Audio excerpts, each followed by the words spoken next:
প্রচারে কার্যকরী কোনো ভূমিকা অন্তর্বর্তীকালীন সরকারের দেখতে পাচ্ছি না। সেই জায়গা থেকে বিগত 10ই আগস্ট দৈনিক আমার দেশ পত্রিকাতে কয়েকটি সংবাদ প্রকাশিত হয়েছে যে ফেস্টিভ্যালের আমলারা এবং সচিবরা এখনো বহাল রয়েছে। আমরা বিগত সময়ে সচিবালয় ঘোরা করেছিলাম মনোমঞ্চের পক্ষ থেকে আমলাদেরকে অপসারণের দাবিতে।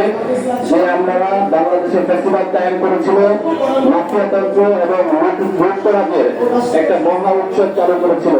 শেখ হাসিনার পতনের পর তাদের এখন আমরা বহাল করতে পারছি। আমি আনুষ্ঠানিকভাবে আজকে বিনয় মঞ্চের যে প্রেস বিজ্ঞপ্তিটি সেটি আপনাদেরকে আমি পড়ে শোনাচ্ছি। আমি সাকিব হুসাইন, মুখপাত্র বিনয় মঞ্চ কেন্দ্র সংসদ। ভিত্তিক শিক্ষার্থীদের কাউন্সিলিংয়ের ব্যবস্থা করতে হবে। কোনো ঘটনা যদি ঘটে ভিত্তিক শিক্ষার্থীদের বেশি ভালোভাবে ব্যবস্থা করতে হবে।